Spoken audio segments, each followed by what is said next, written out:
Welcome to English as a Second Language podcast number 14, Going to the Post Office.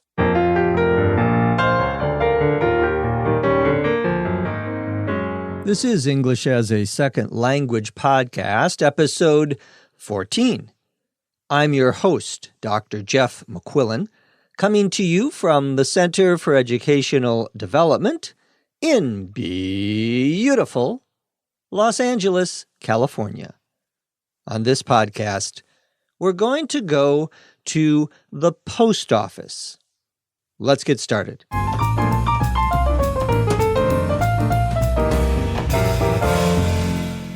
For me, things never go smoothly at the local post office.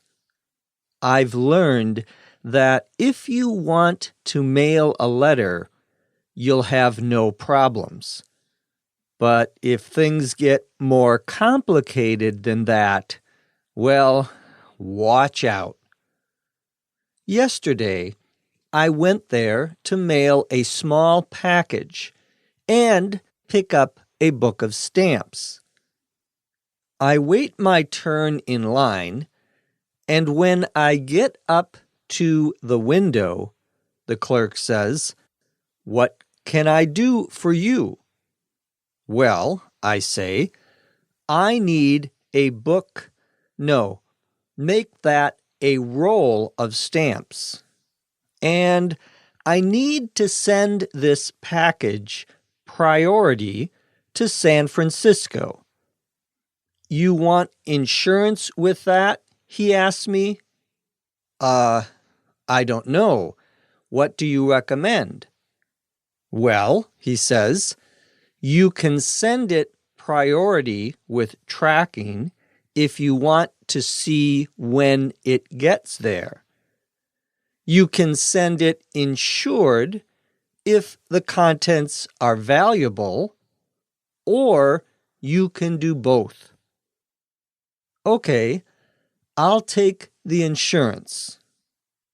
Then step aside to fill out the insurance form, he says, and bring it back to me when you're finished.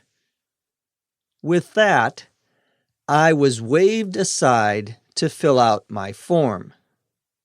Next in line, the clerk calls. When I finish filling out the form, I wait patiently until the gentleman being waited on in front of me is finished, and then step back up to the window. "Sorry," the clerk says, "I'm on break now. She can help you at the next window." Maybe it would be quicker just to drive my package to San Francisco.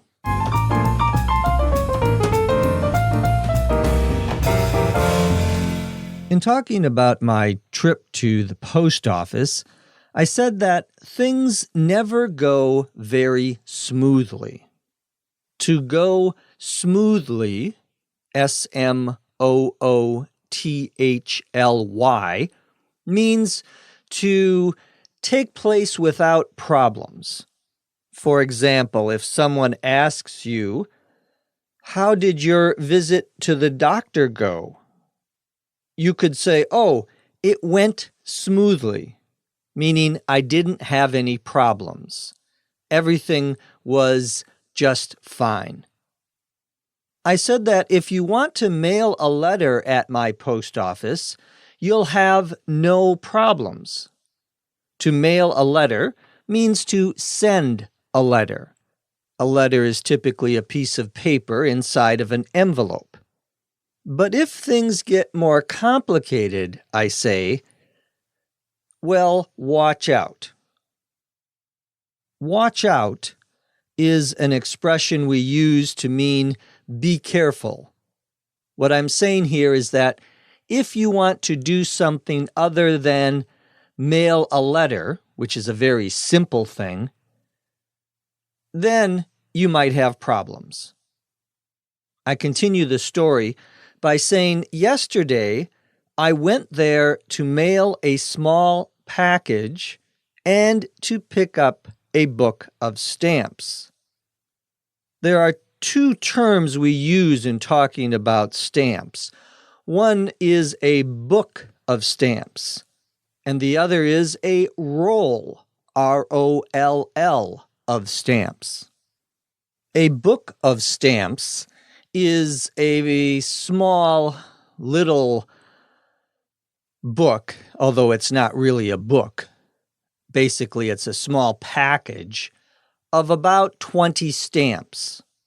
A roll of stamps has 100 stamps, but all of the stamps are connected to each other and they're wrapped around until they're in a small circle, what we call a roll. I said that I wanted to pick up or buy a book of stamps. I also said I want to mail a small package. A package, P-A-C-K-A-G-E, is something you are sending that is bigger than a simple letter with an envelope. A package is usually in a box, a small box, a large box, any kind of box. You send a package when you are sending something usually larger than can fit into a small envelope. Then I began to tell the story of what happened exactly at the post office.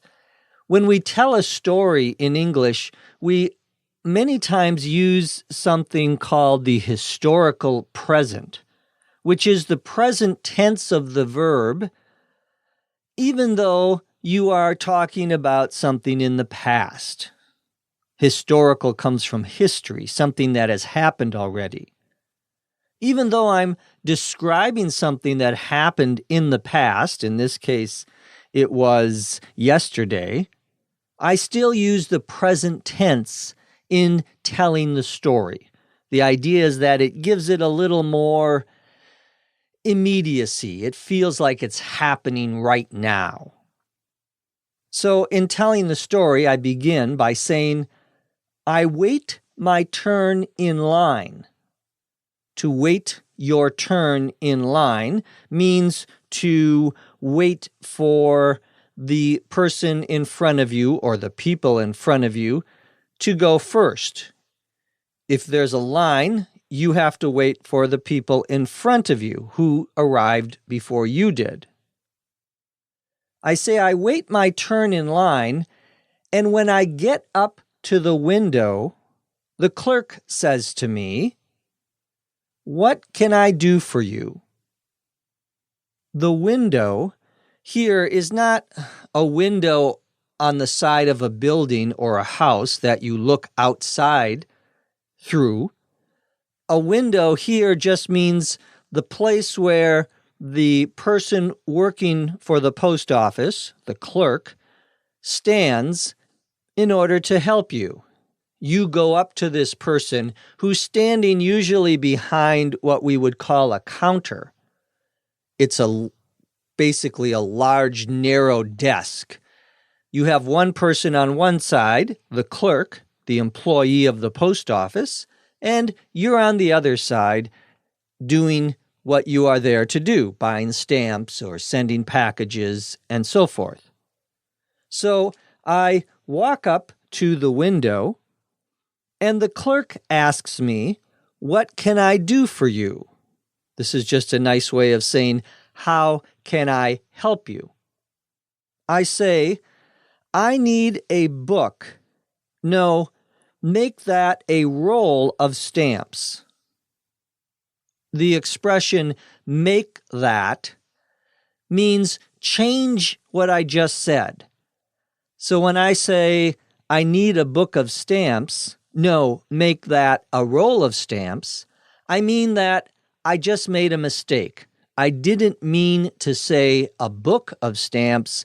I meant to say a roll of stamps. So it's a way of correcting yourself as you are speaking. I say that I need a roll of stamps, and I need to send this package priority to San Francisco. Priority is one way of sending a package in the United States. It depends on how fast you want your letter or package to arrive somewhere. There are many different ways of sending letters and packages. The faster it gets there, the more expensive it is. The most common way of sending mail is what we call first-class mail. There's nothing special about it. It'll get there, depending on how far away the place you are sending it to, in a couple of days. If you send something priority, usually that means it will arrive in 2 to 3 days, even if it's on the other side of the country. For example, if I send a package from Los Angeles to New York, first-class mail, regular mail, it may take up to a week to arrive. But if I send it priority mail, it will arrive in 2 to 3 days. The fastest way of sending mail is express. Express usually arrives the next day. I'm sending this package priority to San Francisco. The clerk then asks me, "You want insurance with that?" Notice the informal way he asks this question. The correct grammatical way would be, "Do you want insurance with that?" At least that would be the more formal way of phrasing the question. He instead says, "You want insurance with that?" And by raising his voice at the end, you know he's asking a question. I say, I don't know. What do you recommend? Meaning, what do you suggest? He says, well, you can send it priority with tracking if you want to see when it gets there. Tracking, Tracking,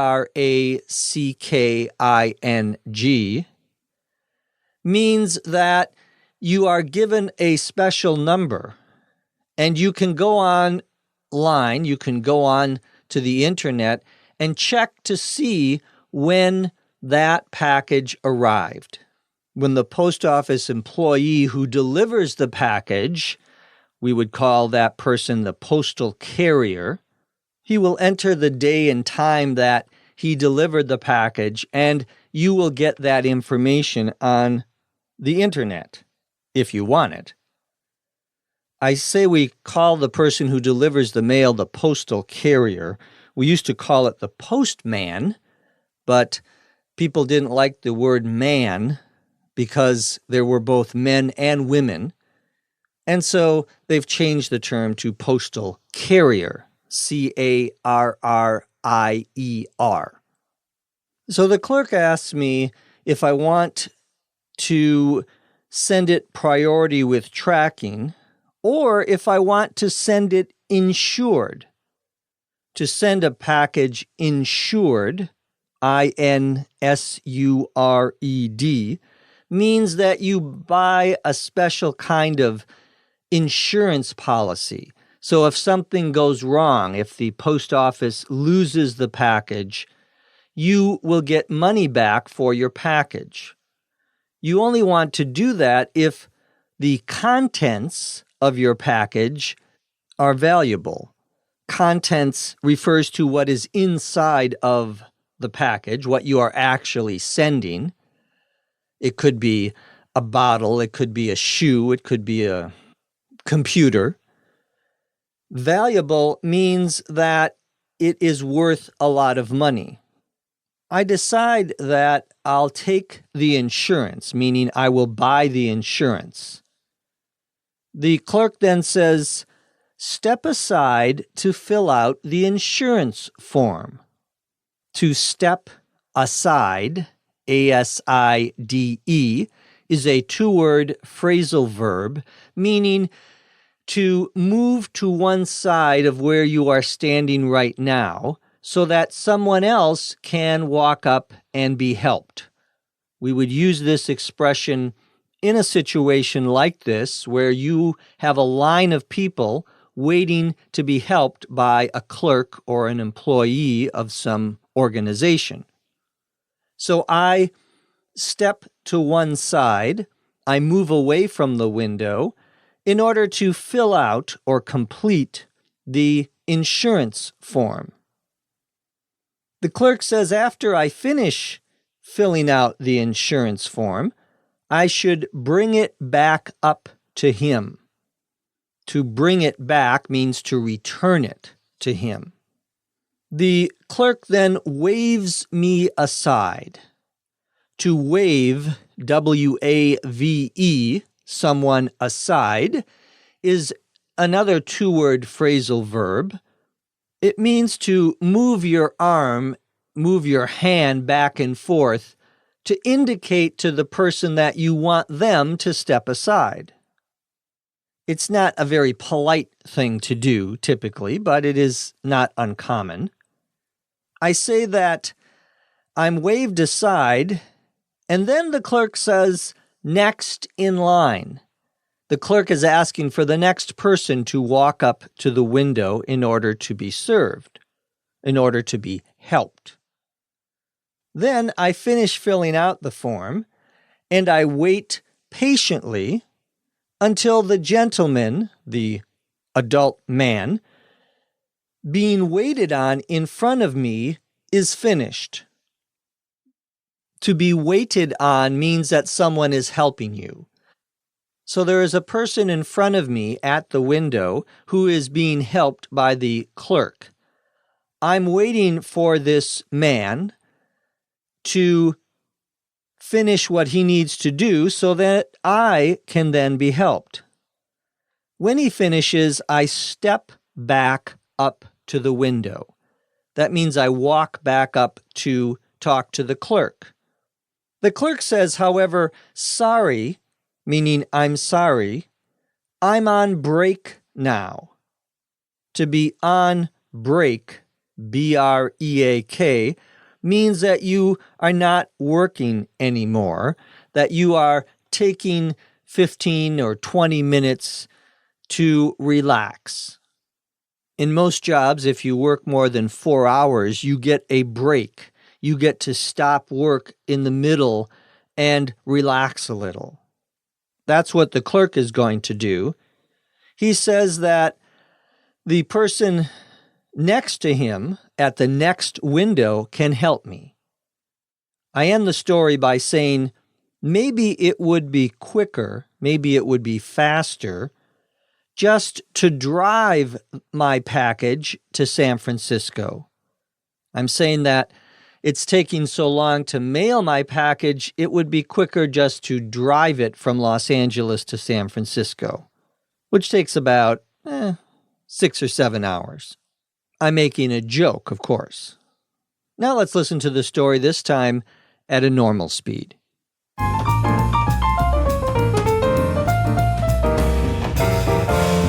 For me, things never go smoothly at the local post office. I've learned that if you want to mail a letter, you'll have no problems. But if things get more complicated than that, well, watch out. Yesterday, I went there to mail a small package and pick up a book of stamps. I wait my turn in line, and when I get up to the window, the clerk says, "What can I do for you?" Well, I say, I need a book. No, make that a roll of stamps. And I need to send this package priority to San Francisco. You want insurance with that? He asked me. I don't know. What do you recommend? Well, he says, you can send it priority with tracking if you want to see when it gets there. You can send it insured if the contents are valuable, or you can do both. Okay, I'll take the insurance. Then step aside to fill out the insurance form, he says, and bring it back to me when you're finished. Next in line, the clerk calls. When I finish filling out my form, I wait patiently until the gentleman being waited on in front of me is finished, and then step back up to the window.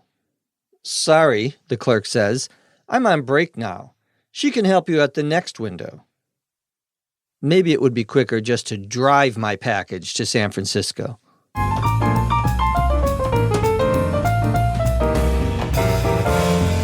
Thanks to our wonderful scriptwriter, Dr. Lucy Say, for her wonderful script.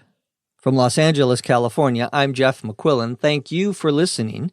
Come back and listen to us again right here on ESL Podcast. English as a Second Language podcast is written and produced by Dr. Lucy Say, hosted by Dr. Jeff McQuillan. This podcast is copyright 2006.